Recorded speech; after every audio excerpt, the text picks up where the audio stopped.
His blood was warm between her fingers. The bullet had gone through the window and into his chest, and now he was sliding down the wall with that pale blue light fading from his eyes. She pressed her hands to the wound and leaned her forehead against his and said the only words she had left. Don't stop. Don't stop breathing. I need this. I need you. 12 hours ago, he had been a wanted man with a dead name and a price on his head. She had been a widow with nothing but a shovel and a revolver and the stubborn refusal to disappear. This is how they got here. The ground would not take him. Lenora Whitmore drove the shovel into the frozen earth and felt the blade bounce back against her palms like the land itself was refusing. She adjusted her grip, tightened her jaw, and swung again. The frost cracked in a thin line no wider than a fingernail.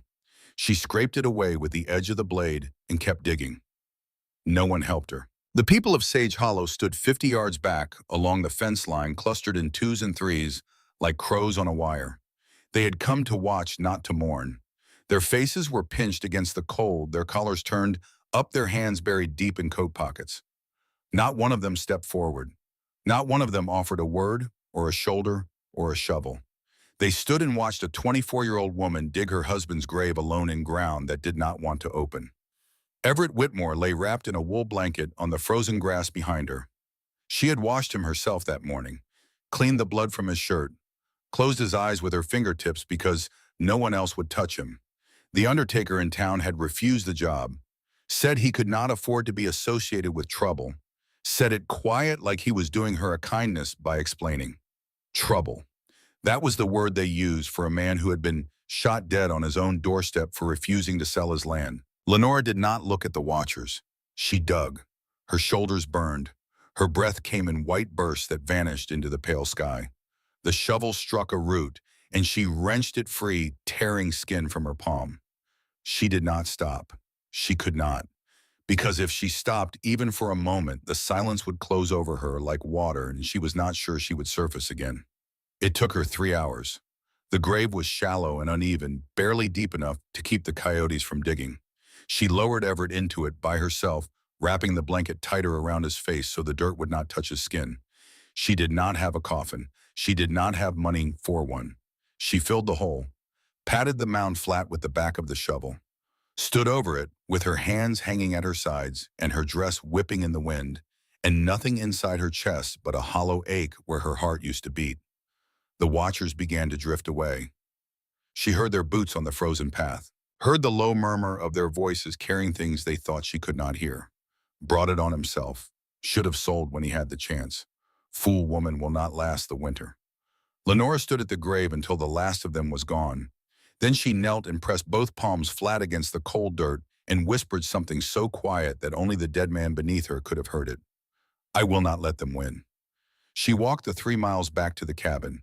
The door was still open from when the men had come. 2 days ago, an afternoon that played behind her eyes in a loop she could not silence. The sound of hooves on packed earth. 3 riders. The one in front with a scar across his lip and eyes that held nothing human behind them. They said they had come about the boundary line. Everett had stepped onto the porch with his hands open, palms out the way a man stands when he wants to show he means no harm. They shot him before he finished his first sentence. 3 rounds, 2 in the chest and 1 in the throat. He fell backward through the doorway and landed at her feet. She was holding a coffee pot. The coffee spilled across the floor and mixed with the blood, and the last thing Everett Whitmore ever saw was his wife's face staring down at him, with the pot still in her hand and her mouth open and no sound coming out. The riders turned their horses and left. They did not rush. They did not look back. They rode out the way men ride when they have finished a chore and have others waiting. Now the cabin was cold. The fire had died. Everett's hat still hung on the peg by the door. His half-finished cup of coffee sat on the table, the surface dark and still. His tobacco pouch lay on the shelf where he had left it. The whole room smelled like him, like pipe smoke and sweat and the cedar shavings he brought in on his boots from the woodpile. Lenora sat on the bed. She pulled the quilt over her body not for warmth but to disappear. She lay in the dark and stared at nothing and tried to understand how a person could be so present in a place and so absent from it at the same time. The banker came the next morning. Mr. Henderson was a soft man with a round belly and a way of clearing his throat before delivering bad news, as if the throat clearing might cushion the blow. He stood in her doorway and would not meet her eyes. The loan was in Everett's name. With him gone and no means to make the payment, the bank had no choice. 1 week. That was what he gave her. 1 week to dismantle a life.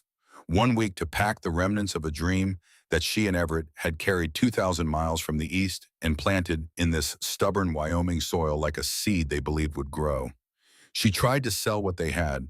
She laid out Everett's tools on a blanket in front of the cabin. The German steel axe he had saved 6 months to buy. The plow they had nearly starved to purchase. The rocking chair he had built for her with his own hands, sanding each curve until it was smooth enough to press your cheek against. She set the prices low, then lower. The neighbors came, but not to buy. Mrs. Whitfield walked past the blanket with her chin held high and her lips pressed together in a line that said everything her mouth did not. She whispered to the woman beside her loud enough for Lenora to hear. Cursed. That family was cursed from the day they arrived. Another farmer picked up the axe, turned it in his hands, and set it down. A tool used by a dead man brings a curse, he said to no one in particular, and walked away. Lenora stood behind her blanket of unsold goods and watched the people of Sage Hollow step around her as if she were a stain on the boardwalk. She was not angry. She had moved past anger into something quieter and more dangerous. A calm that settles over a person when every door has closed and the only thing left is the decision about what to do next. She went into town. Sage Hollow was barely a town at all. One street of packed dirt lined with wooden buildings that leaned on each other like old men sharing a bench. A saloon, a church with a crooked steeple, a general store with faded letters above the door. She tried the hotel. The owner looked her over and said he had all the help he needed. She tried the mercantile. Mr. Selby shook his head. Times are hard, Mrs. Whitmore. I cannot afford to hire anyone. He did not say what she could see in his face, that hiring the cursed widow would drive away his paying customers. She tried every door on that street. Everyone closed. The sun was going down when she heard his voice behind her. Mrs. Whitmore. Lenora turned. Driscoll Fenton stood on the boardwalk with his thumbs hooked in his vest pockets, and his weight settled back on his heels in the way of a man who owns the ground beneath him and knows it. He was older, past 50, with a face like a topographic map of cruelty. Deep lines, hard jaw, eyes that calculated everything and cared about nothing. His coat was fine wool. His boots were polished. His belly strained against the buttons of his vest in the particular way of a man who eats well while others go without. He tipped his hat. The gesture felt like a claim, not a courtesy. I heard about your troubles, he said. His voice was smooth, practiced. The voice of a man who had learned to make threats sound like favors. A tragedy. A real tragedy. A woman like you should not be left to fend for herself in this hard country. Lenora pulled her shawl tighter. She knew what was coming, the way an animal knows the trap before it springs. She had seen how men like Fenton looked at women like her. Women with no one standing beside them. They saw weakness and they saw opportunity, and they could not tell the difference. I can offer you a solution, Fenton said. He stepped closer. The smell of whiskey and cigars moved with him like a second skin. I have a large house, plenty of work for a woman's hands. You would have a roof over your head. Food in your belly, protection. The word hung between them. Heavy, ugly, full of everything it did not say. Lenora looked him in the eye. Her gaze was clear and cold. She was 24 years old and had nothing left in the world except a dead man's revolver and a horse she could not afford to feed, and still she looked this man in the eye without flinching. I am not for sale, Mr. Fenton. His smile flickered. Something moved behind it. Not anger exactly, more like the mild irritation of a man who has offered a stray dog a bone and been snapped at for his trouble. You mistake my generosity, he said. It is a kind offer. The only one you are likely to get. Think on it. When you are starving in a ditch, my offer will look a great deal better. He turned to leave. Then he paused. His eyes moved to the table just inside the open door of the cabin behind her. Everett's tobacco pouch sat there beside his cup. Fenton reached past Lenora, picked up the handkerchief that lay folded beside the pouch, the one embroidered with Everett's initials, and tucked it into his breast pocket. He did it slowly, deliberately, the way a man folds a flag he has captured. Lenora did not move, did not breathe. She watched him take a piece of her dead husband and put it in his pocket and walk away whistling, and something inside her that had been bending since the funeral finally broke clean through. That night she made her decision. If the world of men and towns had cast her out, she would go where they could not reach her. The mountains rose to the west, a jagged wall of purple and gray against the dying sky.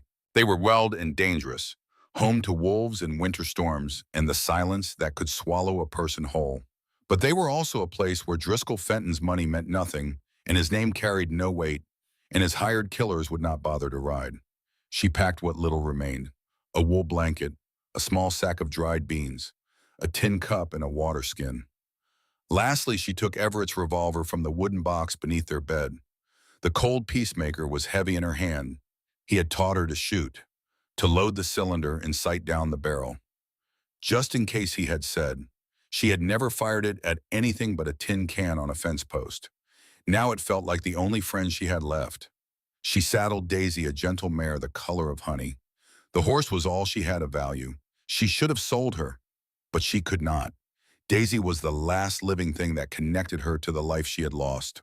A warm, breathing creature in a world gone cold and silent. Lenore did not look back at the cabin or the grave.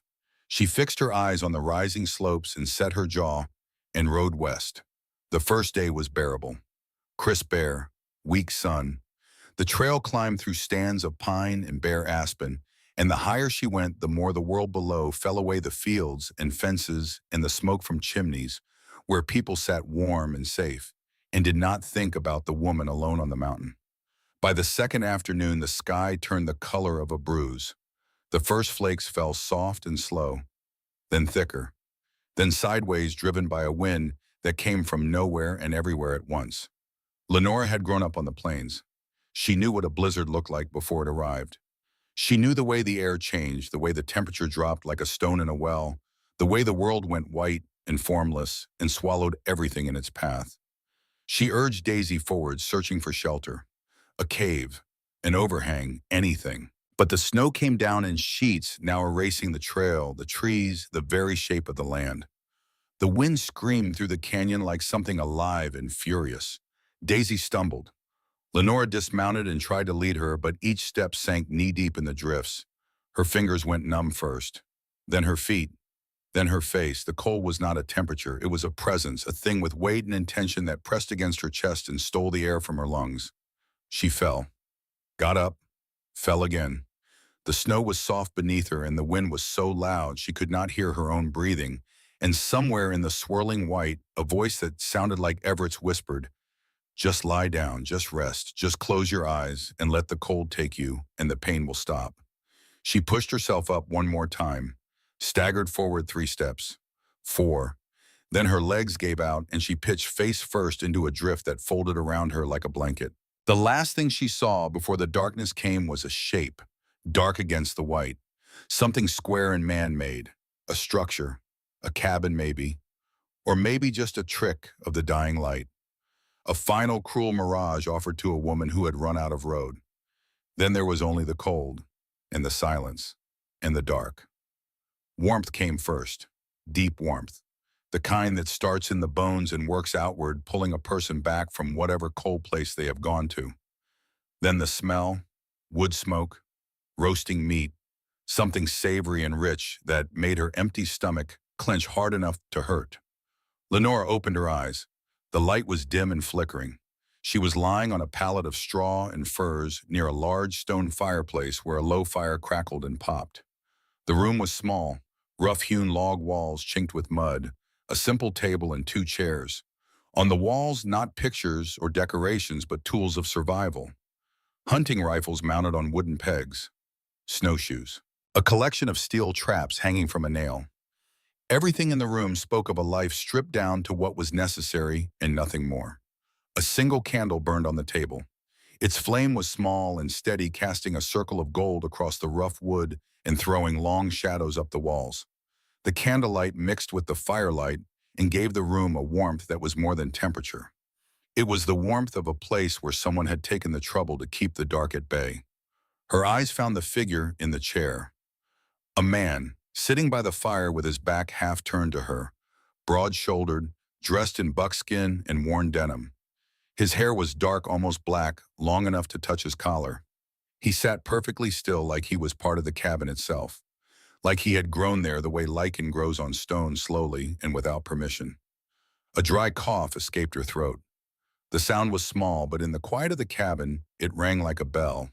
The man turned his head, slowly. The way a person turns when they have been expecting a sound, but are in no hurry to respond to it. His face was all angles in the candlelight, weathered by sun and wind and years of something harder than weather. Deep lines around the eyes and mouth, a dark, untrimmed beard covering a jaw that looked like it had been carved from the same wood as the cabin walls. He could not have been older than 30, but his face belonged to a man who had lived more than his years would suggest. It was the eyes that held her, pale blue, startling against the dark beard and the tan skin. And they watched her with an intensity that was neither welcoming nor hostile, just still. The flat, neutral gaze of a man who has learned to look at things without letting them look back into him. He rose from the chair. He was tall, taller than Everett had been, and he moved with a quiet, deliberate grace that seemed wrong for his size, the way large men sometimes move when they have spent years learning to be careful with the space they occupy. He walked to the hearth, ladled broth from a pot into a wooden bowl, and brought it to her. He knelt beside the pallet, not too close, held out the bowl. Drink. One word. A low rumble of a voice rough like gravel dragged across stone. Lenora pushed herself up on her elbows. Her body ached in places she did not know could ache. She took the bowl with hands that shook so badly the broth trembled in the cup. She drank. It was hot and salty and tasted of venison, and it was the most extraordinary thing she had ever put in her mouth. She drank until the bowl was empty, and her stomach burned, and her cracked lips stung from the salt. He took the empty bowl without a word and returned to his chair. The silence stretched. The fire crackled. The candle flickered. Outside, the wind howled against the walls like something trying to get in. "Where am I?" Her voice came out raw and torn. "My cabin. Who are you?" He hesitated. The question seemed to cost him something, as if answering it required giving away a piece of himself he could not afford to lose. Thatcher Graves, the name meant nothing to her. "You found me, found your horse first. You were half buried in the snow. Lucky I was checking my trap lines." He spoke in short, clipped sentences, each one complete, each one offering exactly the information required and not a syllable more, like a man who had learned to ration words the way other men ration water. "The storm is not letting up," he said. His gaze had returned to the fire, could last for days. "You can stay until you are well enough to ride." It was not an invitation, it was a statement of terms. He had pulled her from the snow. He would keep her alive until the weather broke. After that, she was someone else's problem, or her own. She looked at him in the candlelight, at his large scarred hands resting on the arms of the chair, at the rifles on the wall, at the traps hanging like iron teeth from their nail. She looked at the revolver on the small crate beside her pallet. Everett's Peacemaker. He had found it in her saddlebag and placed it within her reach. She did not know if that was kindness or warning. She lay back down. Her head spun. She was alive. She was warm. But she was not safe. She was sealed inside a cabin on a mountain with a stranger whose silence felt like a wall and whose eyes gave away nothing. She did not trust him. She did not trust anyone. But the wind shrieked outside and the snow piled higher against the door, and she knew with the certainty of a woman who had buried one life and not yet found another that she had nowhere else to go. The days that followed bled into one another. Outside, the world was white and howling. Inside, the cabin was small and dim and filled with the careful silence of two people occupying the same space without occupying each other's lives. Thatcher Graves was a man of routine and absence. Each morning before full light, he would stoke the fire, leave a plate of fried salt pork and a tin of bitter coffee on the hearth, and disappear into the storm on snowshoes. He would be gone for hours, sometimes the whole day. He would return with rabbits slung over his shoulder or a grouse hanging from his belt. He never spoke of where he went, never asked if she was all right, never looked at her longer than the moment required to confirm she was still breathing. And yet, he made sure she was warm, made sure she was fed, made sure the fire never died while she slept. His actions said one thing. His silence said another. He was a man at war with his own decency, as if kindness were a weakness he could not afford and kept committing anyway. As Lenora's strength returned, she could no longer bear the helplessness of the pallet. She stood. She swept the plank floor with a broom made of bound twigs. She washed their few dishes in melted snow. She took the rabbits he brought back and stewed them with the last of her dried beans, filling the small space with an aroma that made the cabin smell for one brief hour like a home. Thatcher ate every bite. He did not comment, but she noticed. She was not doing this for him. She was doing it because stillness was the thing that would kill her faster than any blizzard. Because her hands needed work the way her lungs needed air. Because she was Lenora Whitmore, and she had buried her husband alone in frozen ground and ridden into a mountain storm with nothing but a horse and a dead man's gun, and she was not the kind of woman who lay on a pallet and waited for the world to decide what happened next. She decided. She always decided. It was on the sixth day, while Thatcher was outside splitting wood in the gray afternoon light, that curiosity finally overcame her caution. His belongings were sparse, a life stripped to bone. But on a small, crudely made shelf above his bedroll in the far corner, there was a book, not a Bible. Its leather cover was scuffed and dark with age and use. It was the only personal object in the entire cabin. Her hands trembled as she took it down. It was a journal. The pages were filled with a jagged, forceful script, the kind of handwriting that comes from a hand pressing too hard as if the pen were a blade and the paper were something that needed cutting. Some pages held half-finished sentences. The price of a man's soul west of the Pecos. God stops listening. Redemption is just a word for forgetting. Between the words were drawings, sketched with a startling skill that did not match the roughness of the writing. She saw gaunt faces of men with hollow eyes, maps of canyons and riverbeds marked with distances and elevations, and something else, something that made the hair rise on her arms, diagrams, the layout of a dusty street with X marks in doorways and on rooftops, lines of fire drawn in ink, distances measured in paces. It was the cold geometry of a gunfight planned and mapped the way an architect maps a building, except this architecture was designed to kill. Then she found the list, a full page, perhaps a dozen names written in that same aggressive hand, each name beside a date, and through every single one a thick dark line had been drawn crossing it out with a finality that needed no explanation. These were not debts paid. This was not a record of business. This was a ledger of death. Each line a life ended, each crossed out name a man who would never see another sunrise. Lenora closed the journal. Her heart beat so hard she could feel it in her teeth. She put the book back on the shelf exactly as she had found it, spine-aligned, dust-patterned, undisturbed. She heard his boots crunching in the snow outside, the thud of split wood being stacked against the wall, the scrape of the door. She was back at the hearth before he entered, stirring the stew with hands she forced to be steady. He came in, stomped the snow from his boots, hung his coat on the peg, sat in his chair by the fire. The candle on the table threw his shadow long and dark across the log wall behind him. They sat across from each other in the flickering light. She knew what he was. He did not know she knew.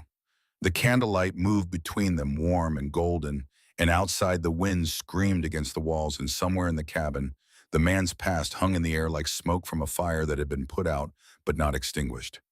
The man who had saved her life was a killer. The knowledge should have terrified her. And it did. But beneath the terror was something else. Something she recognized from her own reflection in the dark water of the creek where she had washed Everett's blood from her hands. It was the look of a person carrying something too heavy to put down and too terrible to show. She had seen that look in her own eyes, and now she saw it in his.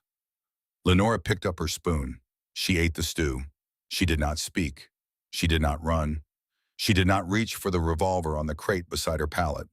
She sat in the candlelit cabin with a killer and a storm, and the ruins of her old life scattered somewhere on the plains below, and she made a decision that was not brave and was not foolish, but was simply the only decision left. She would stay. She would watch. She would wait. And when the time came, she would decide what kind of woman the world had made her into. Not Driscoll Fenton, not the people of Sage Hollow, not the man with the pale blue eyes and the ledger full of crossed-out names, her, Lenora Whitmore, alone with the truth and the wind and the long, dark winter ahead. The candle burned low. The fire crackled soft, and the snow kept falling. Winter settled over the mountain the way silence settles over a house after a funeral. Slowly at first, then completely. The snow climbed higher each day against the cabin walls. The creek that ran behind the tree line froze into a ribbon of milky ice. The air thinned and sharpened until each breath felt like swallowing glass. And inside the cabin, two people who had arrived as strangers began the slow and dangerous work of learning to share the same four walls without speaking about the things that lived between them. A rhythm formed, not a comfortable one, not yet, but a rhythm all the same the way a heart finds its beat after a shock. Thatcher rose before light. He stoked the fire, pulled on his heavy coat, strapped on his snowshoes, and disappeared into the white. He returned at dusk, carrying whatever the mountain had offered that day. Rabbits mostly, sometimes a grouse with its feathers still warm. Once a haunch of elk that he must have dragged half a mile through the snow. He would hang the meat from the rafter, clean his knife, and sit in his chair by the fire without a word. Lenora filled the hours he was gone. She swept the floor until the planks showed grain. She washed their tin plates and cups in melted snow. She mended the tears in her dress with threads she had pulled from the hem of her own petticoat, stitching by candlelight, with fingers that had stopped shaking somewhere around the third day. She was not being domestic. She was building a wall against the silence, one task at a time, because if she stopped moving, she would have to sit still. And if she sat still, she would have to think, and if she thought, she would see Everett falling backward through the doorway, with the coffee pot still in her hand and the sound of gunfire ringing in the small bones of her ears. Work was the only medicine she trusted. The distance between them narrowed in inches. Small things. Things that meant nothing if you said them out loud, but in everything in a cabin where no one said anything at all. He began leaving the better cuts of meat for her. She noticed but did not comment. She started having coffee ready when he returned from the cold, the bitter brew steaming in the tin cup beside his chair. He noticed but did not comment. He gave her his only fur blanket one night when the temperature dropped so low the water bucket froze solid an arm's length from the stove. She woke with the blanket over her and his chair empty, and found him in the morning curled on the bare floor by the door with his coat pulled over him and his rifle across his chest. She did not say thank you. He would not have known what to do with it. It was the wound that changed things. He came through the door one afternoon with blood running from his left hand in a steady line that dripped onto the floor and made a trail of red dots from the threshold to the hearth. The axe had slipped. The blade had caught the meat of his palm and opened a gash deep enough to show the white beneath. He sat in his chair and wrapped a strip of leather around it, pulling the knot tight with his teeth. His face showed nothing. He had the expression of a man putting a bandage on a fence post. Lenora crossed the room without asking permission. She knelt in front of him and took his hand. He flinched. A sharp, involuntary jerk, the reflex of a man who has not been touched by another person in so long that contact itself has become a kind of violence. She did not let go. "Let me see," she said. "It is nothing. It is bleeding all over the floor." "Be still." She unwrapped the leather. The cut was ugly. She cleaned it with water warmed on the stove, working gently, pressing the cloth into the wound with a steadiness her hands had learned from somewhere deeper than practice. His hand was large in hers. Rough. The knuckles scarred in places that had nothing to do with axes. These were the hands she had read about in the journal. The hands that had done things she did not want to imagine. But here in the candlelight, they were just hands. A working man's hands. Damaged and strong and trembling slightly as she wrapped the linen around the palm and tied it off. She looked up. For the first time since she had arrived, he did not look away. His pale blue eyes met hers and held. And in them she saw something she had not seen before. Not danger, not indifference. Something raw and aching that surfaced for one unguarded moment before the shutters came down and the wall rebuilt itself, and he pulled his hand free and stood and walked to the far side of the cabin with his back to her. The moment passed, but the door it had opened did not fully close. 3 nights later, Lenora woke in the dark to the sound of Thatcher moving. Not the usual sounds, not the creak of his chair or the scrape of a log on the fire. This was different. The careful, deliberate sound of a man pulling on he boots and lifting his rifle from the wall without making it ring against the pegs. She lay still, watched him through half-closed eyes. He moved to the door and opened it a crack. Cold air poured in. He stood there for a long time, his head tilted, listening. Then he stepped outside. She heard his boots circle the cabin, slowly, stopping at intervals. When he came back in, he did not return to his bedroll. He sat in the chair by the door with the rifle across his knees and stayed there until morning. In the gray light of dawn, Lenora went outside to the privy and saw what he had seen. Footprints, not his, not hers. A single set of boot prints in the fresh snow circling the cabin at a distance of perhaps 30 yards. They came from the tree line to the east and returned to it. Whoever had made them had stood in one place for a long time. The snow was tramped flat in a space the size of a man's shoulders. He had been watching. Standing in the dark, watching the candlelight through the window. The prints were wide and deep, made by boots that were worn and heavy, the kind a man wears when he has been walking these mountains longer than most people have been alive. Lenora studied them. The stride was long and slightly uneven, the left foot dragging a half-inch more than the right. She filed the details away in the place where she kept things she might need later. She went inside. Thatcher was cleaning his rifle. "Someone was here last night," she said. He did not look up. "I know." He offered nothing more. But from that night on, he slept on the floor beside the door with the rifle within reach, and the candle that had always burned on the table now burned on the windowsill where its light could be seen from outside. She did not know if he meant it as a beacon or a warning. The days grew marginally longer. The sun appeared for brief, brilliant hours that turned the snow to diamonds and the icicles to crystal. It was during one of these rare bright mornings that Thatcher announced he was going to fish. The creek had thawed enough in one spot to open a hole. Lenora insisted on coming. "It is not a place for a woman," he said. "The ice is thick and the wind cuts. I am stronger than you think, and I will lose my mind if I stare at these walls another day." He looked at her. Something moved in his expression. Not a smile, not close to a smile, but the faintest shifting of the stone. He gave her his spare fur-lined coat. It was enormous on her, hanging past her knees, the sleeves swallowing her hands. It smelled of pine smoke and something else, something that was just him. She pulled it tight around her body and followed him through the snow to the frozen creek. He chopped a hole in the ice with the axe, showed her how to bait a crude hook with dried meat and lower it into the dark water that moved beneath the frozen surface.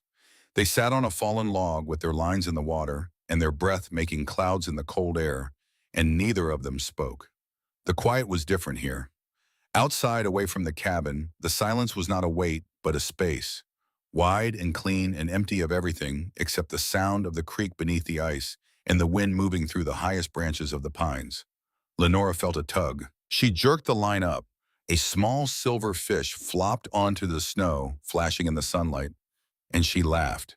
The sound startled her more than it startled him. It came from somewhere she had forgotten existed. A real laugh, full and warm and alive. The first sound of joy she had made since before the men came to her door and took everything. She looked at Thatcher. He was staring at her, and on his face she saw it. The corner of his mouth, a twitch, the ghost of a smile that flickered and vanished like a candle flame in a draft. But she had seen it, and the sight of it, that tiny crack in the granite, made her laugh again. He reached over and freed the fish from the hook with his big scarred hands, his fingers brushing hers through their thick gloves. The touch lasted less than a second, but she felt it long after they had returned to the cabin with the fish in a leather pouch and the pale winter sun slanting through the trees behind them. That night she cooked the fish in the pot with wild roots Thatcher had shown her how to find beneath the snow. They ate by candlelight. The flame threw their shadows on the wall, two shapes leaning toward each other across the small table. She spoke first. She told him about Everett, not the death, the life, the way he hummed when he sharpened tools, the way he called her Nori, a name no one else had ever used, the way he believed in things in the land and fairness, in the idea that a man could build something honest with his hands and keep it. She told him how the men had come, how she had heard the shots, how she had reached Everett too late and held him while the coffee and the blood pooled together on the floor and the riders disappeared down the road like it was nothing. Like killing a man in his own doorway was a chore no different from mending a fence or watering a horse. She told him about the guilt. The terrible, irrational guilt of being alive when the person who deserved life more than you was dead. "I was inside," she whispered. "I heard the shots. By the time I reached him, he was gone. And all I can think every day is, why him? Why not me? He was the brave one. I survived, and I feel like a coward for it. Thatcher listened. He did not interrupt. He did not offer empty comfort. He sat across from her in the candlelight and received her grief the way the earth receives rain, without judgment, without resistance, just absorbing it. When he spoke, his voice was lower than she had ever heard it, rough, like something dragged up from the bottom of a well. Guilt is a heavier burden than a coffin. He looked at his hands, turned them over, studied the scars as if seeing them for the first time. I was a hired gun, he said. The words came out flat, practiced in the way of things that have been rehearsed in silence 1,000 times, but never spoken aloud. I worked for men who wanted land or gold or revenge. I was good at it, too good. He told her about the life, dusty towns, nameless saloons, the weight of a pistol that became an extension of the hand.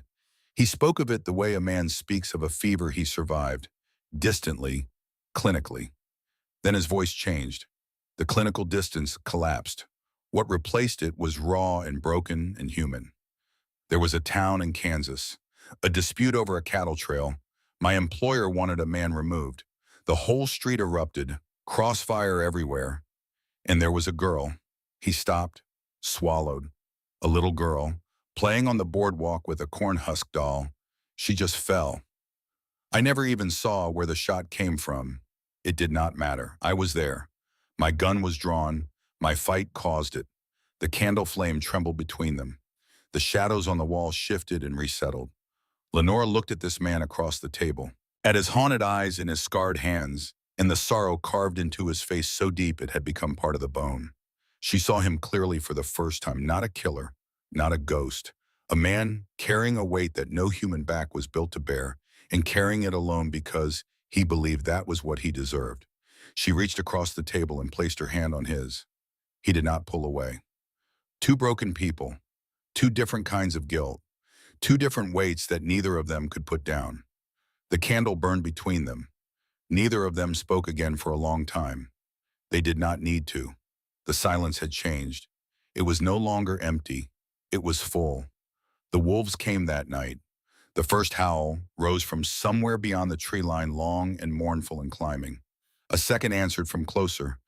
Then a third so near it seemed to come from just outside the cabin wall.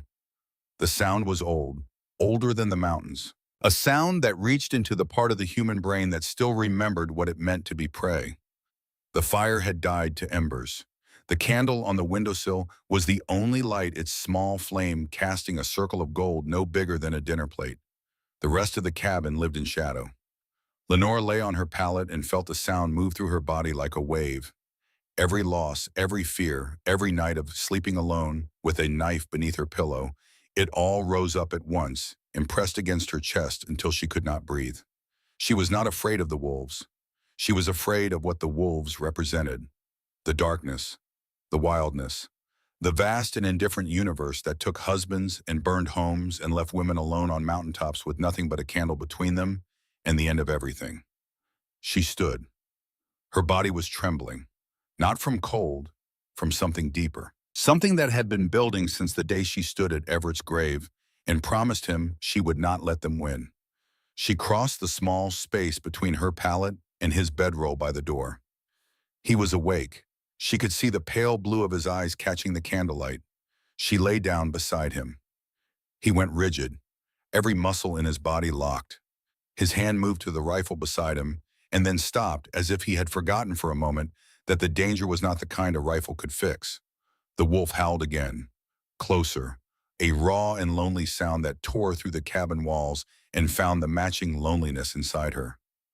"Don't stop," she whispered. The words came from somewhere below thought, below pride, below the careful armor she had built around herself since the day they lowered Everett into the frozen ground. "I need this." He did not answer. He did not move. The candle flickered on the windowsill and threw their two shadows onto the ceiling, close but not touching. Then slowly his arm came around her. He pulled her against his chest. His body was warm and solid and shaking, and she did not know if the shaking was hers or his or both. He held her the way a man holds something he is afraid of breaking. carefully, completely, with the desperate tenderness of a person who has forgotten how to touch another human being and is remembering it one nerve at a time. In the cabin lit by a single candle with the wolves singing their ancient song outside and the snow pressing against the walls and the whole dark weight of the mountain above them, he held her until the dawn came gray and quiet through the window. When she woke, he was gone. The indentation of his body was still beside her. The warmth lingered like a handprint on glass. Nothing was said. Nothing needed to be. A line had been crossed in the dark, and neither of them could uncross it, and neither of them wanted to. The storm that came 3 nights later was not a storm. It was a destruction. The wind arrived first, not the usual mountain wind that moaned through the chinks and rattled the shutters. This was something else. A living force that slammed into the cabin like a fist and shook the log walls until the chinking cracked and fell in dry clumps to the floor. The sound was enormous, a roar that swallowed every other sound and replaced it with fury. Then the chimney collapsed. The top section of stone gave way with a crack like a cannon shot, sending rubble and soot and snow cascading into the hearth.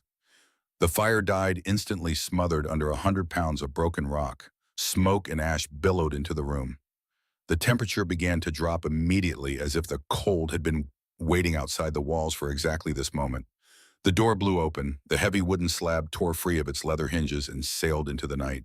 Snow poured through the opening in horizontal sheets, driven by a wind that screamed like something wounded. Thatcher lunged for the door. He grabbed the table and shoved it against the opening, a flimsy barricade against the full force of the blizzard. There was no time to wait for instructions and no reason to wait for him to take charge. Lenora looked at the blocked hearth. She looked at the dying temperature. She looked at the 2 simple chairs by the table. "Break them," she said.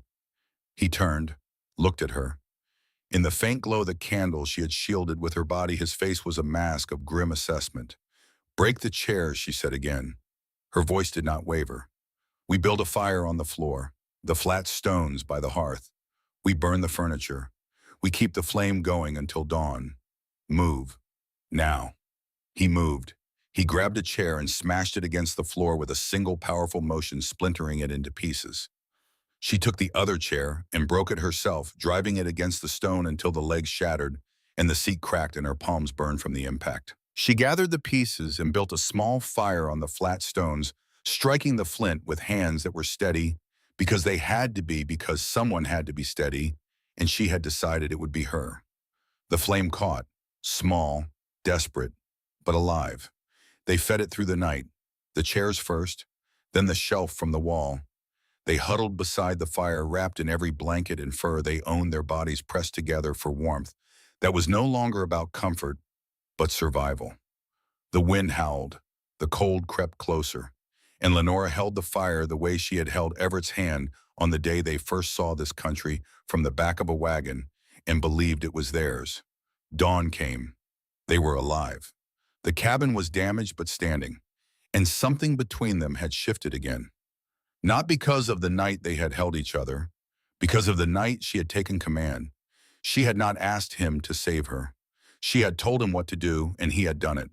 And in the wreckage of that morning, with soot on their faces and splinters in their hands, and the pale sun streaming through the gaps in the wall, they looked at each other and understood something new. They were not a man protecting a woman. They were 2 people keeping each other alive. Spring came the way forgiveness comes, in small, uncertain steps. The dripping started first, ice melting from the eaves. Then the creek began to murmur beneath its frozen shell. Then green, tiny shoots pushing through the snow, like fingers reaching for the light. The world was unlocking itself, and with it, the cabin's isolation began to loosen. They repaired the damage together. Remixed mud and dried grass for the chinking. Rebuilt the chimney stone by stone. They worked side by side in a rhythm that needed no words, passing tools and materials, with the easy precision of people who have learned each other's movements the way musicians learn a song. It was on one of these bright, thawing mornings that the old man appeared. He came out of the trees leading a mule loaded with traps and furs. He was wiry and ancient, with a face like crumpled leather and a beard stained yellow with tobacco. He raised one hand in greeting. "Name's Jedediah Crabb. Been trapping this range going on 30 years. Did not expect a homestead this far back." Thatcher appeared at the cabin door. His rifle hung loose in one hand. His body was relaxed, but his eyes were not. Lenora watched from the side of the cabin where she had been mixing mortar. She felt the change in Thatcher immediately. The easy rhythm of the morning vanished. In its place was a stillness she recognized. The dangerous stillness of a man whose past has just walked out of the trees. Thatcher let the old man sit, gave him coffee. Jedediah talked. News from the lower valleys. Railroad disputes. The price of pelts. Lenora kept her head down, stirring the mortar, listening. But her eyes moved to the old man's boots. They were worn and wide, caked with dried mud. The leather cracked along the soles and patched with a strip of rawhide on the left side. The left sole was thinner than the right, worn down unevenly, the boot of a man whose stride favored one leg over the other. She looked at the snow around the cabin. Most of the winter's accumulation had melted, but a strip of frozen ground remained beneath the north eave where the sun could not reach. And there still pressed into the old ice were the remnants of the footprints from that night weeks ago. Wide, deep, the left foot dragging slightly. The width of those prints matched the boots on Jedediah Crabb's feet exactly. The old trapper had been here before. He had stood in the dark circling the cabin, watching through the window. Whatever he had seen or suspected that night, he had come back in the daylight to confirm it. Lenora said nothing. She filed the knowledge away the way she filed everything. Carefully, quietly, in the place where she kept the things that might save her life. It happened as Jedediah was leaving. He had drained his cup and was reaching for his mule's lead rope when he stopped. His watery eyes fixed on Thatcher's face. A slow recognition crept across his features like mold spreading on bread. "Say now," he said. His voice lost its friendly croak and went flat. "I know you. Took me a minute. Your picture hangs in a dozen marshals' offices from here to the border. They call you Iron Graves. $2,500 reward." The clearing went silent. Even the creek seemed to stop. Thatcher did not move, did not blink. A stillness settled over him that was deeper and colder than anything the winter had produced. When he spoke, his voice was a whisper, not a threatening whisper. Worse, the quiet, certain voice of a man stating a fact that cannot be argued with. "You did not see anyone here today, old man. You saw an empty cabin. You took a drink from the creek and you moved on. If I ever hear that you spoke a word of this to anyone, I will find you. It does not matter where you go." Jedediah's face went white. He scrambled onto his mule and kicked it into a clumsy trot and disappeared into the trees without looking back. Lenora stood with the bucket of mortar in her hands. She had not moved during the exchange. But inside her, everything was moving. The journal with the crossed-out names, the rifles on the wall, the scars on his hands, the footprints in the snow that she now knew belonged to the same man who had just fled on a mule, and now a name spoken aloud in the clear mountain air. Iron Graves, a bounty, $2,500. Thatcher turned and walked toward the cabin. His back was rigid.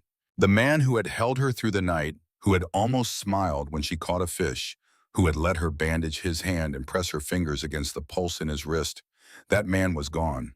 In his place was the figure from the journal, the architect of gunfights, the keeper of crossed-out names. Lenora set down the bucket. She followed him inside. She closed the door behind her. "Tell me the truth," she said. Her voice was quiet, but it filled the room. All of it, everything, now. He stood with his back to her, staring at the rifles on the wall. For a long time she thought he would not answer. Then he spoke, and the story came out of him the way a splinter comes out of a wound. Painfully, slowly, leaving a hole. "The girl in Kansas," he said. "The one I told you about. The crossfire. It was not a stray bullet from the fight." He took a ragged breath. "It was my brother who fired the shot. My younger brother, Tobias. He was 18 years old, just married. His wife was carrying their first child." Lenora felt the floor shift beneath her. "He would have hanged," Thatcher said. "He was just a boy. A fool boy I had brought into that life because I thought I could protect him. When I told the men we worked for that I was quitting, they could not let it be. They pinned 2 other killings on me. Murders their own men committed. They made sure the name Iron Graves would never be clean again." He turned to face her. His eyes were a landscape of guilt and grief. "I took the blame. All of it. I told Tobias to take his wife and disappear. Change his name. Start over. I made him promise he would never look back. The truth settled over the cabin like ash. Lenora saw it clearly now, every piece in its place. He was not a killer haunted by accident. He was a man who had traded his life for his brother's, who had accepted a murderer's name so that an 18-year-old boy with a pregnant wife could have a future. The bounty, the journal, the crossed-out names, they were the record of a man erasing himself so that someone he loved could exist. She crossed the room. She took his face in her hands. His beard was rough against her palms. His eyes were wet. "You are not a ghost," she said. "You are the most honorable man I have ever known." He shook his head. "There is no way, Lenora. That name follows me everywhere." "Then we make it stop following." The plan formed in her mind with the same clarity that had told her to break the chairs and build the fire. She would ride to Sage Hollow. She would go to the sheriff. She would tell him everything about Driscoll Fenton, about the murder of Everett, about the hired killers and the stolen water rights. And she would bargain. Her testimony against Fenton in exchange for the law looking into Thatcher's case. A chance. One chance. It was wild. It was dangerous. It was the only card she had left to play. She did not tell him. She knew what he would say. He would say no. He would say it was too dangerous.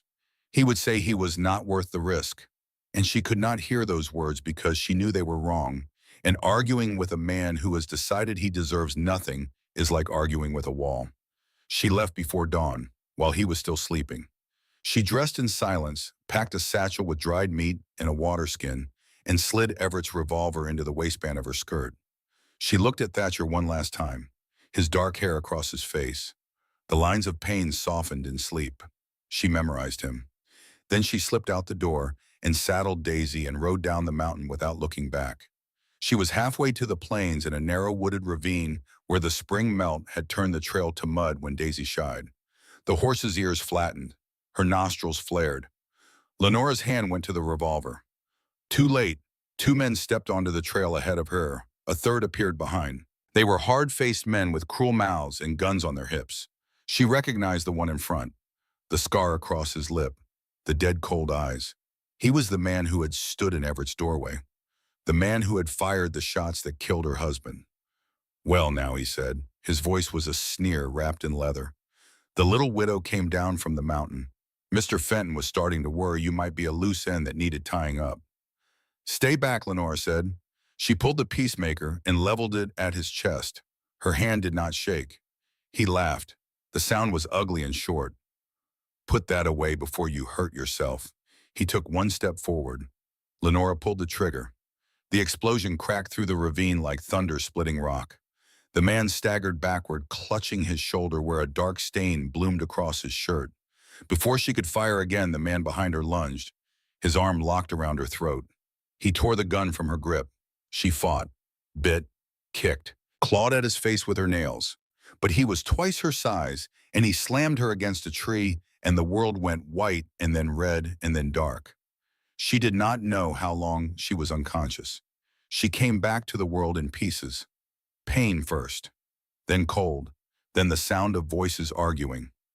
"We cannot take her back to Fenton now," she shot Frank. "We were just supposed to scare her. Fenton does not care how it gets done. We finish it here." She opened her eyes. Her hands were bound behind her back. She was slumped against a pine tree. The scarred man was propped against another tree, pale and bleeding. The other two were standing over her. The one with the dead eyes drew his pistol. Lenora lifted her chin and looked at him and waited for the end with her eyes open, because she was Lenora Whitmore, and she would not die with her eyes closed. The rifle shot came from the trees. A single crack that split the air and dropped the man with the dead eyes face first into the dirt before he could pull his trigger. The second man spun his gun, clearing its holster. Two pistol shots followed. So close together, they sounded like one. The man crumpled. Thatcher stepped out of the tree line. His face was a thing she had never seen before. Not the quiet man of the cabin, not the ghost of the mountain. This was someone else entirely. Cold, lethal, moving with a precision that belonged to the man in the journal, the architect of violence, who had mapped gunfights the way other men mapped roads. He walked to the wounded man, the one Lenore had shot, kicked his weapon away, stood over him. "You tell Driscoll Fenton that this woman is under my protection. You tell him if he or his men come near her again, I will burn everything he owns to the ground with him inside it." The man crawled to his horse and fled. Then the stillness broke. Thatcher swayed. He looked down at his side. A dark stain was spreading across his buckskin shirt just above his hip. The wild shot from the second man had not missed entirely. He had been hit. He managed to cut the ropes on Lenora's wrist before his legs gave out. He sank to his knees. His face had gone the color of old snow. Lenora caught him. His weight nearly drove her into the ground. He was twice her size and fading fast, and the blood was coming through his shirt in a steady pulse that meant the wound was deeper than a graze. She did not panic. She did not weep. She planted her feet in the mud, and she held him, and she thought with the same cold clarity that had told her to break the chairs and build the fire and pull the trigger on the man who killed her husband. She got him onto his horse. It took everything she had. She braced his weight against the saddle and pushed and lifted and pulled until her arms screamed and her back felt like it was tearing and the world narrowed to a single point of focus. She tied him to the saddle with the rope from his own saddlebag so he would not fall. She took Daisy's reins in one hand and his horse's reins in the other, and she began the long climb back up the mountain. She talked to him the whole way, a steady stream of words that meant nothing and everything. "Stay with me, you hear me, Thatcher Graves. You do not get to die on this trail.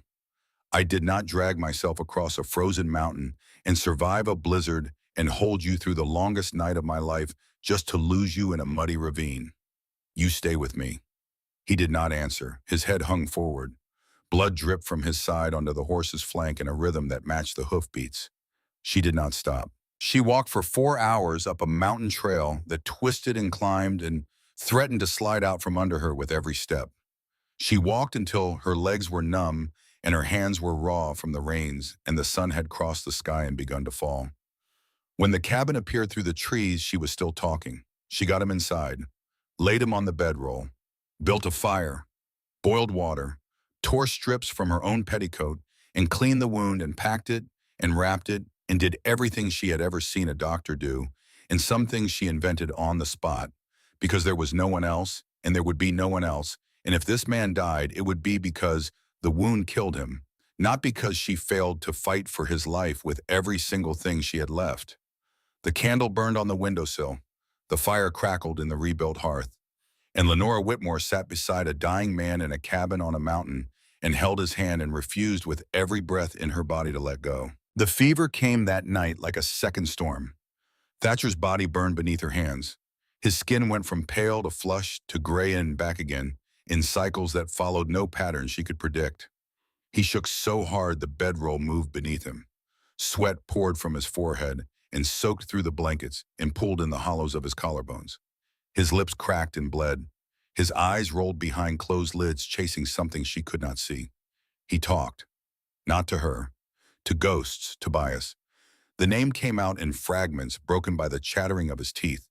Tobias, take her and go. Do not look back. Promise me. Promise me you will not look back. Then quieter, almost a whisper. The girl, the little girl with the doll, she just fell. She just fell down. Lenora wrung out the cloth in the bucket of cool water and pressed it to his forehead. She had been doing this for hours. Her arms ached. Her back was a single continuous line of pain from her neck to her hips. She had not eaten since the morning before. She had not slept since the night before that. None of it mattered. The only thing that mattered was the rise and fall of his chest beneath the blanket. As long as that continued, she would continue. When it stopped, she would stop. That was the deal she had made with whatever force governed the turning of the world, and she intended to hold it to its terms. She changed the bandage twice in the night. The wound was ugly. A furrow plowed through the muscle above his hip, deeper than she had first thought, still seeping dark blood that would not fully stop. She packed it with clean linen and tied it as tight as she dared and pressed her hand against it and willed the bleeding to slow through some authority she did not possess but claimed anyway. She talked to him the way she had talked to him on the trail, a constant stream, not whispers of comfort, commands. You will not die in this cabin, Thatcher Graves. I did not haul you up a mountain on the back of a horse to watch you bleed out on a bedroll. You hear me. You fought for your brother. You fought for a stranger in a snowdrift. Now you fight for this. You fight for right now, this minute, this breath, the next one, and the one after that. Dawn came. The fever did not break. She kept the fire burning. She boiled water and forced sips between his cracked lips, using a spoon she had carved from a piece of kindling, because the tin cups were too heavy for her trembling hands. She bathed his face. She changed the dressing. She sat beside him with her back against the wall and her hand on his chest, feeling each heartbeat under her palm, counting them the way a miser counts coins. The second night was worse. The fever spiked so high, his body arched off the bedroll, and his hands clawed at the blankets, and sounds came from his throat that were not words but the raw animal expression of a body at war with itself. Lenora held him down. She put her weight on his shoulders and pressed her forehead against his, and told him things she had never told anyone. I was afraid every day of my marriage. Not of Everett, never of him, afraid of the land, afraid of the silence, afraid that I was not strong enough for this country. She pressed closer. But I was. I am. And you are too. So do not leave me alone on this mountain. I have been alone enough for one lifetime, and I am finished with it. The third morning, gray light through the window, the candle on the sill had burned down to a stub of wax no bigger than her thumb. Lenora was asleep in the chair she had pulled beside him, her head slumped forward, her hand still resting on his chest. She woke to stillness, not the terrible stillness of death, a different kind, the quiet of a body that has passed through something and come out the other side. She lifted her head, looked at his face. The flush was gone. The gray was gone. His skin was pale but clear, and the sweat had dried and his breathing had changed from the shallow, ragged gasps of the fever to something deeper and steadier. His eyes opened, found hers. They were clear, exhausted, but present. The pale blue that she had first seen in the firelight on the night he saved her life, and that she had seen again in the candlelight on the night she told him she needed him, and that she was seeing now in the gray morning light of a cabin where she had spent 3 days pulling him back from a place she could not follow. He looked at her, at the dark circles under her eyes, at the hollows in her cheeks, at the hands that were raw and cracked from wringing cloths and changing bandages and gripping his shoulders through the worst of the fever. He tried to speak. His voice was a ruin, a sound like dry leaves pushed across stone. I would always come for you, he said. She did not cry. She had moved past crying somewhere around the second night when she had run out of clean linen and started tearing strips from the hem of her dress. She just nodded, pressed her hand harder against his chest, felt his heart beating strong and sure beneath her palm. I know, she said. Now be quiet and drink this. She held the spoon to his lips. He drank. And the morning light came through the window and found them there, two people who had each pulled the other back from the edge of something final, sitting in the wreckage of a week that had cost them everything except each other. He healed the way the mountain healed after winter, slowly, in stages, with setbacks that tested her patience and his pride. He tried to stand on the fourth day and his legs buckled, and she caught him and lowered him back down without a word. He tried again on the sixth day and made it to the door and stood there gripping the frame with white knuckles, looking out at the clearing and the trees in the sky with an expression she recognized, the look of a man making a decision. On the eighth day, he walked to the woodpile and back. On the 10th, he saddled his horse and rode a slow circle around the cabin, his face tight with pain, his back straight. On the 11th day, they sat on the repaired porch in the last warmth of a spring afternoon, and Lenora said what she had been thinking since the second night of the fever, when she had held his shaking body and understood with perfect clarity what she was going to do. We go back, she said. He looked at her. The scarred tissue on his side pulled when he moved, and she could see the wince he tried to hide. Back where Sage Hollow. We faced them. Fenton, the sheriff, all of it. His jaw tightened. Lenora, I am not asking your permission. She turned to look at him. Her eyes were steady. The eyes of a woman who had dug a grave alone and survived a blizzard alone and saved a man's life alone and was done permanently and completely done with waiting for someone else to decide what happened next. I am telling you what we are going to do. You can come with me or you can stay here. But I am going. He studied her face for a long time. Whatever he saw there, he did not argue with it. They rode into Sage Hollow on a Tuesday morning, side by side. down the center of the main street in full daylight, with the sun behind them and their shadows stretching long across the packed dirt. Thatcher's arm was still in a makeshift sling. His face was drawn, but he sat straight in the saddle and his eyes moved across the storefronts and the doorways with the quiet, methodical attention of a man cataloging every window and every rooftop. Lenora rode beside him. She wore her dark cotton dress, the only one she had left pressed with a heated stone that morning. Her hair was pinned tight. Her boots were clean. Everett's revolver was in the saddlebag behind her, not on her hip, because she was not coming to this town as a gunfighter. She was coming as a widow, as a citizen, as a woman with a legal right to demand justice for her murdered husband. Doors opened as they passed. Faces appeared in windows. The whispers started before they had dismounted. That is the Whitmore widow, back from the mountains. Who is that with her? Lord have mercy, he looks like he has been shot. They tied their horses in front of the sheriff's office and walked inside. Sheriff Langston was a man with a drooping mustache and the permanent expression of someone who has been asked to do a job he is not equipped for and knows it. He looked up from his desk. His eyes went from Lenora to Thatcher, to the sling, to the holstered pistol on Thatcher's hip, and back to Lenora. "Mrs. Whitmore," he said, "we had thought. Well, it is good to see you safe." "I am here to report a crime," Lenora said. She remained standing. The invitation was unnecessary. "I am here to report the murder of my husband, Everett Whitmore, by men employed by Driscoll Fenton." She placed her hands flat on the desk and looked the sheriff in the eye. "I can describe the three men who came to our homestead. I can identify the one who pulled the trigger.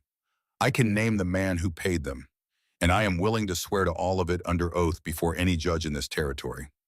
Langston's face went through several colors. He shifted in his chair. "Now, Mrs. Whitmore, those are very serious accusations. Driscoll Fenton is a respected man in this community. You have no proof." Thatcher stepped forward. He reached down and unbuckled his gun belt, placed it on the desk with a weight that made the wood creak. "My name is Thatcher Graves," he said. "Some people know me by another name, Iron Graves. There is a bounty of $2,500 on my head for murders I did not commit, pinned on me by the same kind of men who paid Driscoll Fenton's hired killers. I have been silent for 10 years. I will be silent no longer. I will testify under oath to everything I know about the corruption that runs through these territories. Starting right here." He looked at Lenora, then back at the sheriff. "And she will testify against the man who murdered her husband. You can help us, or you can stand aside. But this is happening." Langston stared at the gun belt on his desk. He opened his mouth, closed it, opened it again. He looked like a man who has just been told the building he is sitting in is on fire and cannot decide which door to use. "This is a matter for the circuit judge," he said. "I cannot. I do not have the authority to." "Then send for the judge," Lenore said. "We will wait." They waited, but not quietly. Word spread through Sage Hollow the way fire spreads through dry grass. By noon, every soul in town knew that the Whitmore widow had returned from the mountains with a wanted man and was accusing Driscoll Fenton of murder. The reaction split the town down the middle like a log under an axe. In the saloon, men who owed Fenton money or feared his reach shook their heads and called Lenora a fool and a liar and worse. Mrs. Whitfield gathered her churchwomen on the boardwalk and held forth about the moral decay of a woman who had lived alone in the mountains with a man who was not her husband, and a known outlaw at that. But in the mercantile, Mr. Selby set a shotgun on the counter beside the register and left it there where everyone could see it. At the blacksmith's forge, Mr. Braddock began keeping a rifle by the door. Two farmers whose wells had gone dry after Fenton diverted the creek stopped their wagons in front of the hotel where Lenora was staying and did not move them. They sat on the wagon seats with their arms folded and their hats pulled low and their meaning clear to anyone with eyes to read it. The decent people of Sage Hollow were choosing a side, not with speeches or proclamations, with shotguns on counters and wagons in the street and the slow, quiet courage of ordinary men who had been pushed too far by a bully and were finished being pushed. Fenton came on Thursday. He did not send a man. He came himself, rode into town on a tall black horse with two riders flanking him, and dismounted in front of the saloon and walked through the swinging doors with the unhurried stride of a man who believes he owns not just the buildings on a street, but the street itself and the dirt beneath it and the people who walk on it. An hour later, he emerged and stood on the boardwalk and addressed anyone within earshot in a voice that carried the length of the town.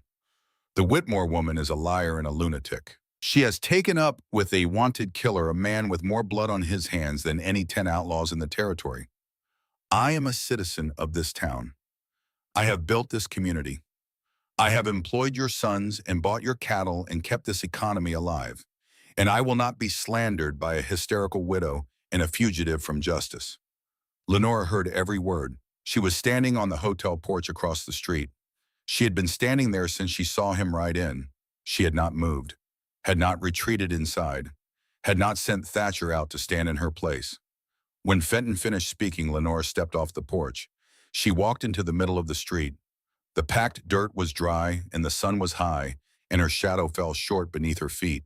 She stopped 20 yards from Fenton. The whole town was watching. Every window, every doorway, every boardwalk. "You killed my husband," she said. Her voice was not loud, but it carried the way truth carries in open air. "You sent 3 men to our homestead, and they shot Everett Whitmore in his own doorway because he would not sell you his land. And when I survived, you sent them after me too. I have the scar on my face where your man struck me, and I have the bullet wound in the man who saved my life from the gun of your hired killer."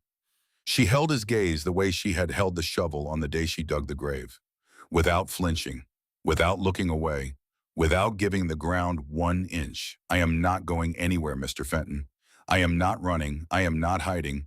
I am standing right here in this street, and I am telling every person in this town exactly what you are. And if you want to silence me, you will have to do it yourself. Right here, in front of everyone."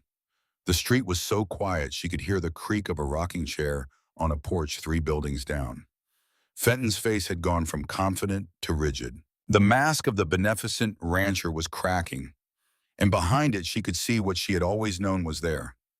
The cold, calculating face of a man who had built his empire on intimidation and violence and had never not once been forced to answer for it in the light of day.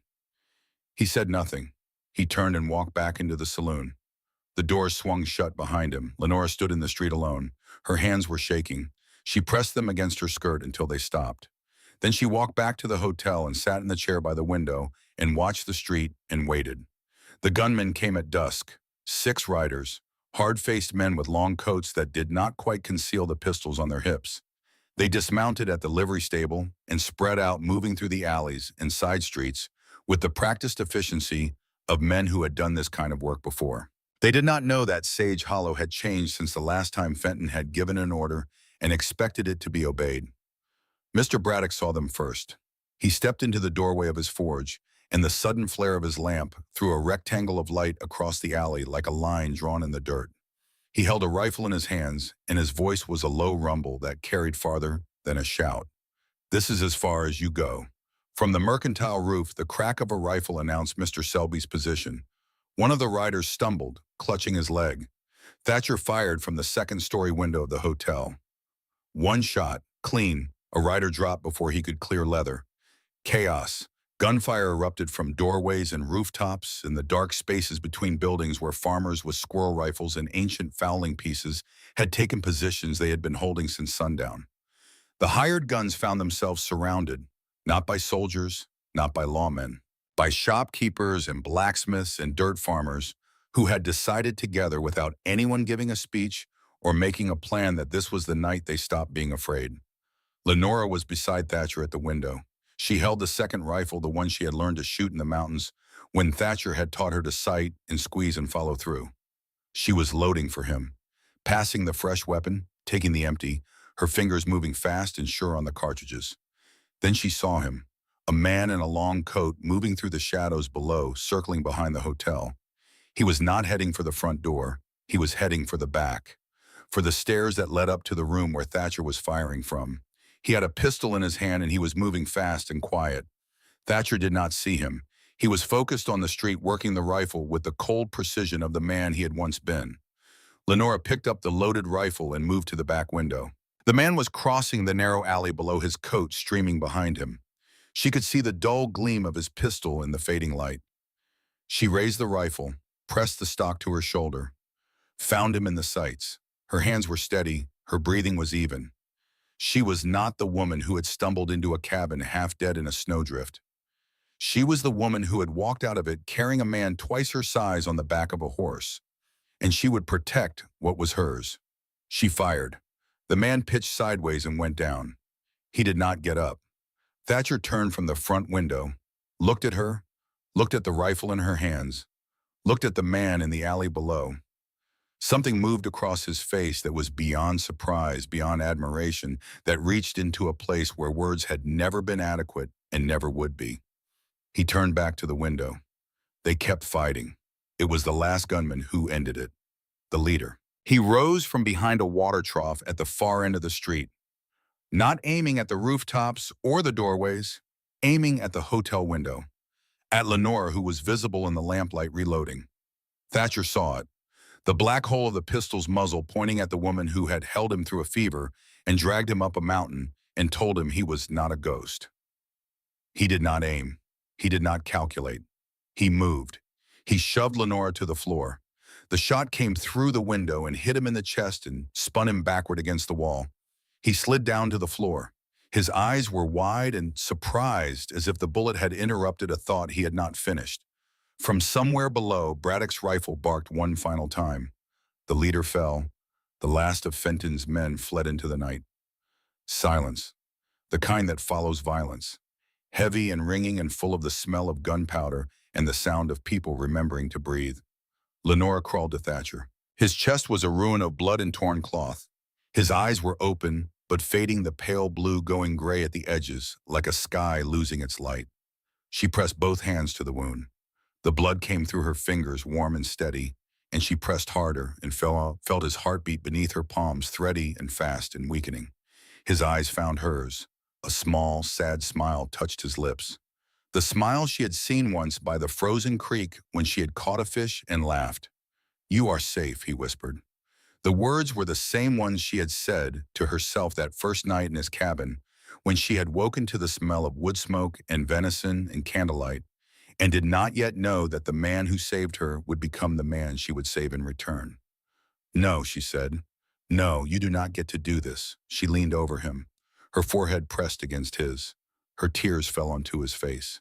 And from the deepest place inside her, from the same well that had given her the strength to dig a grave alone and ride into a blizzard and break furniture for firewood and haul a dying man onto a horse, she spoke the words that had begun everything between them. "Don't stop," she cried. Her voice broke and came back together and broke again.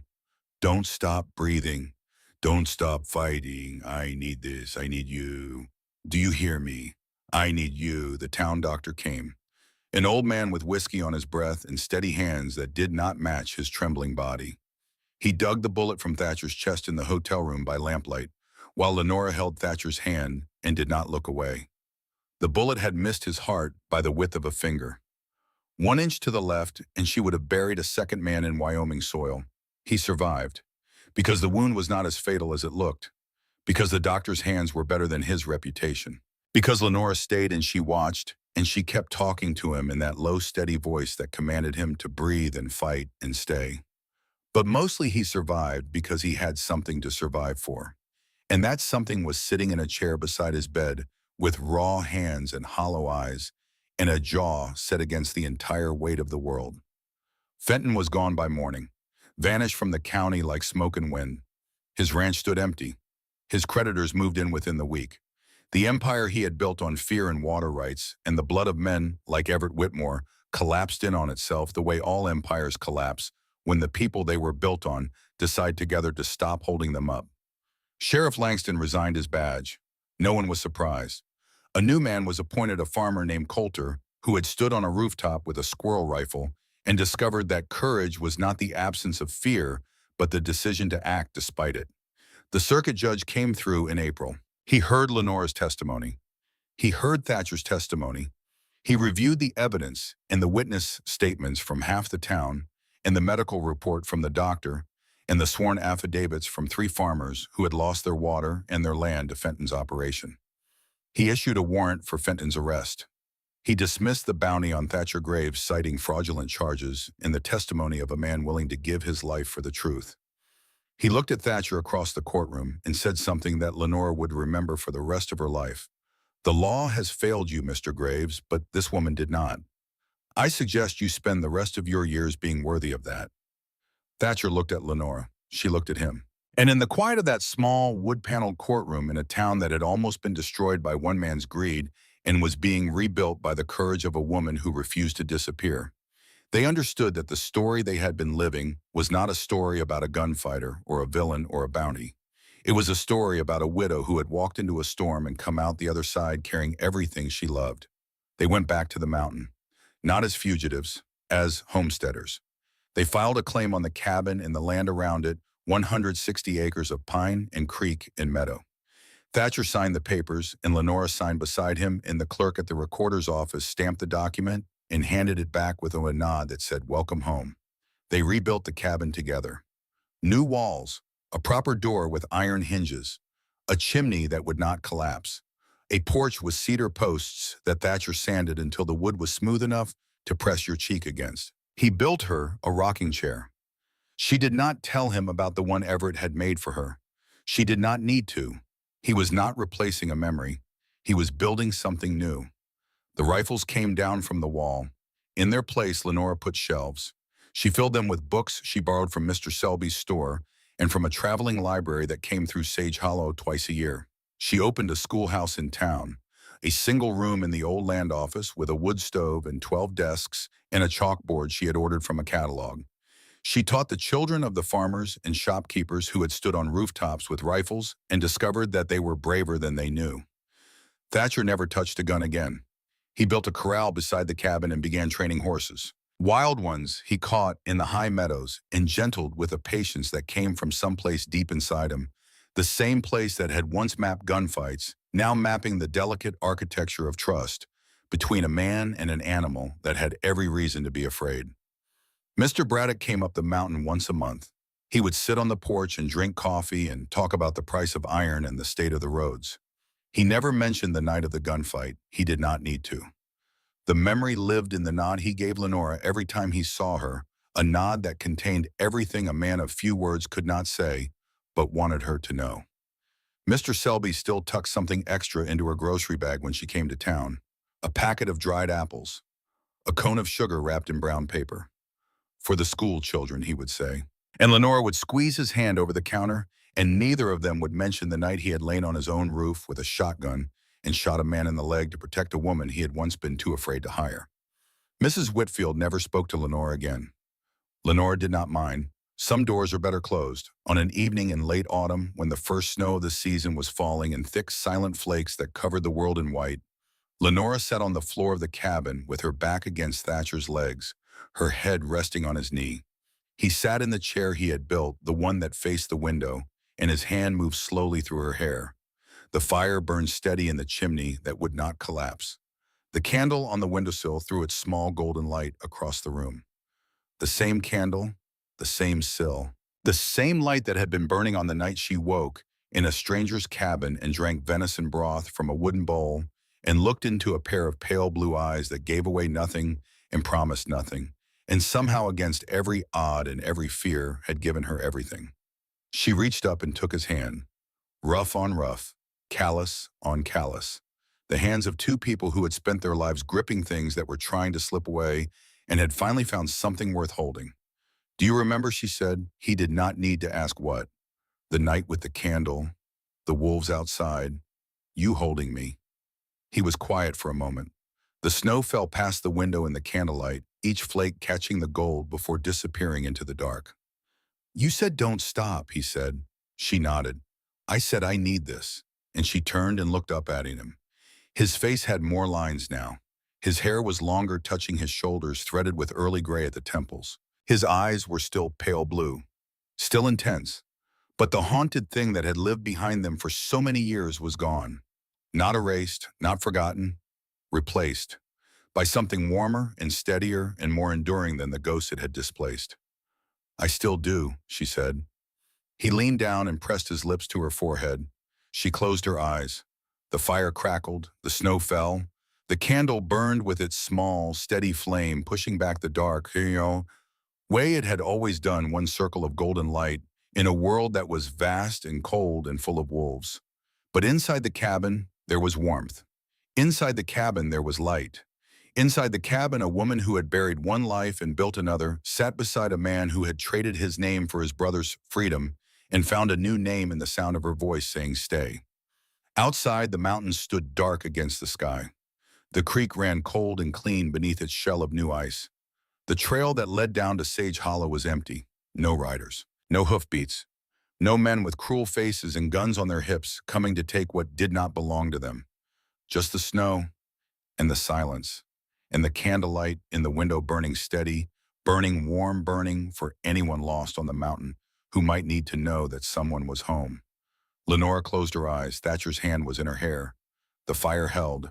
The cabin held. The life they had built from nothing, from a frozen grave and a snowdrift in a single act of mercy in a world that had shown her none had held. She was not running. She was not hiding. She was not waiting for someone to save her. She had saved herself. And then she had saved him.